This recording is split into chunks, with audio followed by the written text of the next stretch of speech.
The story begins with a professional sniper named Lucas, who is lying on top of a mountain while aiming carefully at his target. His mission is to eliminate a man named Dormov, whom the agency has labeled as a very dangerous terrorist. At this moment, Dormov is traveling on a train heading toward Belgium. Inside that same train, Lucas's partner Moreno is also present, constantly giving him live updates about the target's movement. Everything is going exactly according to the plan. But suddenly, a small girl walks directly in front of Dormov. Now the situation becomes extremely delicate. In just a few seconds, the train will enter a dark tunnel. If Lucas doesn't fire the shot right now, the mission will completely fail. But if his aim is even slightly off, an innocent child could lose her life. At the very last second, Lucas pulls the trigger. The bullet hits Dormov directly and the mission is completed. After the mission, Moreno praises him a lot because 6 snipers before him had failed to complete this task. Yet Lucas managed to finish it alone. But Lucas says something different. He explains that he was aiming for Dormov's head, but the bullet hit his neck instead. If his aim had been even slightly wrong, that bullet could have hit the little girl. Because of this fear and guilt, Lucas decides that he will quit this dangerous job forever and try to live a peaceful life. A few days later, Lucas's manager Del Patterson comes to meet him. Lucas tells him clearly that he wants to leave this profession because he is completely tired of living a life filled with bloodshed. The next day, Lucas goes to a harbor where he rents a boat. He is planning to meet his old friend Jack. At the same harbor, he also meets a woman named Danny. In reality, Danny is a CIA agent, but for now she's hiding her identity and secretly keeping an eye on Lucas. When Lucas meets Jack, he learns a shocking truth. Jack reveals that the man Lucas killed thinking he was a terrorist was actually a famous scientist and he was completely innocent. Hearing this truth leaves Lucas completely stunned. He cannot understand why the agency would lie to him about something so serious. He asks Jack for solid proof. Jack then gives him the contact of a man named Yuri, who can prove this truth. Yuri currently lives in Hungary, but neither Lucas nor Jack realizes that their entire conversation is secretly being monitored by a drone. Behind that drone are Janet, the head of the CIA, and Clay, the CEO of Gemini Corporation. This is the same company Lucas has been working for all these years. Both of them quickly decide that if Lucas discovers the full truth, he could become a huge threat to them. Because of this, they plan to eliminate him permanently. Later, when Lucas returns to his boat, he finds a tiny hidden microphone under the steering wheel. Now he becomes sure that someone has been spying on him. He immediately goes to Danny and asks her directly, "Were you spying on me?" But Danny calmly denies every accusation. Lucas now realizes that this situation is far bigger than it appears on the surface. After thinking about everything that has happened so far, Lucas realizes that he made a mistake by suspecting Danny without proof. He apologizes to her and, to lighten the mood, invites her on a date. After a little hesitation, Danny agrees. That evening, the two meet for dinner. But this dinner is far from normal.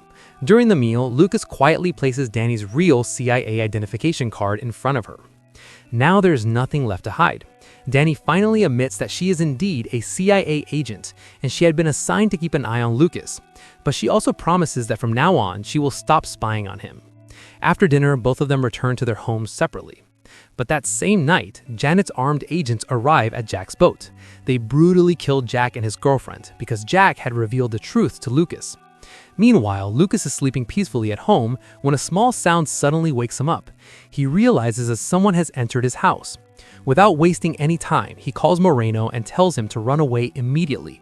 But before Moreno can fully understand the situation, he is also killed. Now Lucas understands that this is a cleanup operation. He quickly grabs his gun and kills the agents who entered his house. After that, he runs straight to Danny's house. Seeing Danny sleeping peacefully, Lucas realizes that she was not involved in the attack, because if she had been part of the plan, she would already be awake. This means Danny's life is also in danger now. Lucas wakes her up and tells her that they must leave immediately if they want to survive. Danny goes inside to bring the boat keys, but suddenly an agent attacks her. However, Danny is a trained operative, and a fierce fight begins between them. Eventually, Danny manages to overpower the agent, take his gun, and interrogate him. During the interrogation, she discovers that all of this happened under Janet's direct orders. Soon, Lucas arrives there as well, and Danny tells him everything she learned. Now, both of them understand clearly that they are trapped in the same dangerous game. Because of this, they decide to escape together. Both of them board a speedboat and leave the place during the night. The next morning, they reach a seaside location where Lucas is cleaning Danny's wound. Just then, their old friend Barry arrives in a helicopter. Barry is an expert pilot who can fly everything from planes to rockets. Meanwhile, Clay angrily meets Janet because so many agents failed to eliminate Lucas. Now Clay decides that he will personally handle the situation. He assigns the mission of killing Lucas to his most trusted sniper. Lucas then calls Patterson and tells him the entire truth. Patterson explains that Gemini and the CIA are extremely powerful organizations, so he cannot openly help Lucas. But he reveals one important secret. Dormov was never a terrorist, he was actually a famous scientist. When Dormov refused to work for Gemini, Clay ordered his assassination and Lucas was simply used as a pawn. Hearing this fills Lucas with anger and regret. After that, Lucas, Danny, and Barry travel to Colombia, where they hide in a secure hotel. The next morning, Lucas notices a sniper positioned on a tall building nearby. He immediately understands that the hunt has begun. Lucas leaves the hotel deliberately so that the sniper will focus only on him, allowing Danny and Barry to escape safely. As soon as he steps outside, a dangerous chase begins. Soon, an intense gunfight starts between them. But during this fight, Lucas notices something very strange. The sniper fights exactly like him. Every movement, every strategy feels like the younger version of himself. Even when Lucas gets the chance to kill him, he chooses not to. Instead, he quietly retreats. However, the junior sniper refuses to give up and continues chasing him. After a long pursuit, the junior sniper finally manages to corner Lucas, but at that exact moment, the Colombian police arrive and Lucas gets arrested. A short time later, Danny arrives at the police station. She shows her CIA badge and takes Lucas with her. Now Lucas, Danny, and Barry leave for Hungary, where they plan to meet Yuri and expose Gemini's truth to the world. During the journey, Danny quietly asks Lucas something unusual. Is that junior sniper actually your son? Lucas immediately denies it and says he knows nothing about it and that he doesn't have a son anywhere in the world. Meanwhile, the junior sniper goes directly to Clay's house. Clay himself is treating his injuries. The junior sniper now has many questions in his mind. Why are his skills, movements, and thinking style so identical to Lucas? When he asks Clay directly, Clay avoids the question and tells him not to think about it. He reminds him that his only target is Lucas, who is currently in Hungary. After reaching Hungary, Danny secretly meets a trusted doctor. She gives him a blood sample from the junior sniper and asks him to perform a DNA test. When the report comes back, the truth shocks everyone. The DNA of the junior sniper and Lucas matches 100%, which means the junior sniper is not just similar to Lucas, he is actually Lucas's clone. This horrifying truth shakes Lucas completely. He had never been told anything about this cloning project. After learning the truth, Lucas becomes furious and begins forming a new plan. He wants to meet the junior sniper face to face and reveal the truth to him. Somehow, he manages to send the message to Janet and proposes a deal. He says, arrange a meeting between me and that junior sniper. In return, your agent will safely come back to you. Otherwise, the situation will turn very bad for you. Having no other option, Janet finally agrees. Later that night, in the darkness, Junior meets Danny in a deserted garden. Junior carefully searches the entire area to make sure Lucas isn't hiding nearby. But Lucas does not appear in front of him. Junior then forces Danny at gunpoint and takes her inside a tunnel, challenging Lucas to come inside if he dares. At the same time, Junior secretly plants a grenade along the tunnel path so that the moment Lucas steps inside, the explosion will kill him instantly. A few moments later, a huge explosion shakes the tunnel. Junior confidently walks inside to check Lucas's dead body, but suddenly Lucas appears behind him and points a gun straight at him. The truth is that Danny had hidden a tiny micro mic between her teeth. Lucas was outside listening to their entire conversation. Before the explosion happened, he had already managed to escape the trap. Now the two finally stand face to face. Lucas calmly says that he doesn't want to kill him because in reality, he is actually Lucas himself. Clay is not his real father. He only created him in a lab for his own selfish motives. Lucas explains that 25 years ago, Clay secretly took his blood sample. The purpose was simple. When the real Lucas grows old, he could be replaced with a younger clone. To prove his point, Lucas also tells them that he has a severe allergy to bees and that he never enjoys killing people unnecessarily. For a few seconds, Junior becomes confused and shaken, but soon he refuses to believe the truth and suddenly attacks Lucas again. A brutal fight breaks out between the two. While fighting, they both fall into deep water. Junior almost manages to drown Lucas to death, but at the last second, Janet jumps in and saves Lucas's life.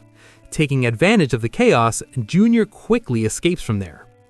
Junior then runs straight to Gemini headquarters and demands the truth from Clay while looking him directly in the eyes.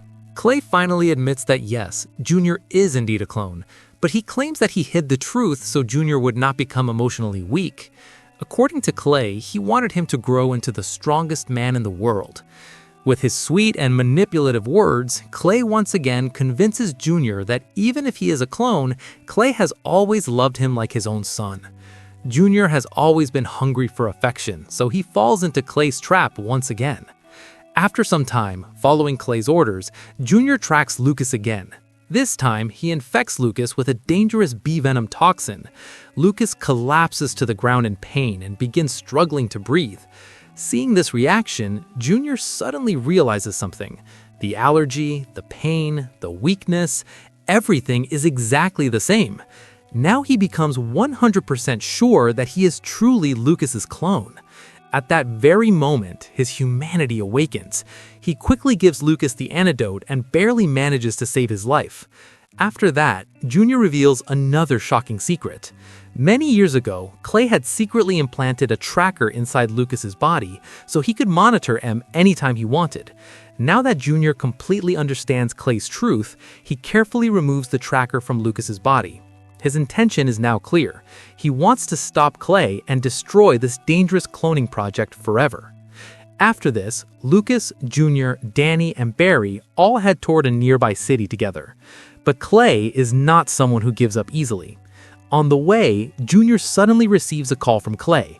Clay orders him to immediately get out of the vehicle. And then the terrifying truth appears. At the city's entrance, a massive army tank is already waiting for them. The moment their car enters the city, the tank fires a deadly missile straight toward them. A massive explosion occurs, and their vehicle is blown into the air. Lucas, Danny, and Junior somehow manage to survive with quick reflexes, but their old friend Barry is killed in the brutal attack. Barry's death leaves a deep and painful wound in Lucas's heart. Right after the explosion, heavily armed Gemini soldiers surround them from every direction. Without hesitation, Clay gives the order to eliminate all of them, and suddenly a rain of bullets begins. Lucas and Danny quickly take their positions. They fight like a perfect team. Every shot is accurate, every move is calculated. But the enemies are far too many, so they decide to enter a nearby solid house and take defensive cover. During the fight, Danny gets shot in the leg. Despite the pain, she refuses to give up. Lucas supports her and takes her inside the house. Meanwhile, Junior goes directly to Clay to stop this madness. He asks them to cancel the attack, but Clay refuses without hesitation. Seeing this, Junior finally stands against him for the first time. He attacks Clay and knocks him unconscious. After that, he rushes back to help Lucas. Inside the house, an intense firefight is still going on. Junior eliminates several soldiers while entering the building. Suddenly, a powerful soldier wearing a strange mask attacks them. Lucas, Danny, and Junior fire countless bullets at him together, but strangely, the bullets seem to have no effect at all. Even fire fails to stop him. Finally, Junior gets close to him and keeps firing continuously until the soldier finally falls to the ground. When they remove his heavy mask, everyone is completely shocked. That soldier is another clone of Lucas, even younger than Junior. This reveals a terrifying truth. Gemini hasn't created just one clone. They've built an entire clone army. At that moment, Clay regains consciousness and arrives there. Smiling proudly, he tells Lucas that he should actually feel proud. Using Lucas's perfect DNA, they've created the world's most powerful army. According to Clay, these soldiers have no fear and no emotions. He claims that his goal was to build an army where real soldiers' lives would never be at risk. In his mind, this was an act of patriotism, but Lucas now clearly understands the truth. This is not patriotism, this is a crime against humanity. Furious, Junior points his gun at Clay, but Lucas stops him. He doesn't want Junior to carry the heavy burden of killing someone, a burden Lucas himself has been carrying for years. So Lucas takes the gun himself. Without hesitation, he shoots Clay directly in the chest. With Clay's death, the Gemini Gemini project finally comes to an end forever. Later, Lucas and Patterson work together to give all the remaining clones new identities so they can live normal lives instead of being used as weapons by powerful people. In the final scene of the film, we see a beautiful college campus. Danny and Lucas are standing there. Lucas has arranged Junior's admission into the college. From now on, the world will know him as Jackson Brogan. He is no longer someone's clone or shadow. Now he is finally beginning a new life with his own identity. And with this hopeful moment, the story comes to a happy end. How did you like this story? Be sure to tell us in the comments.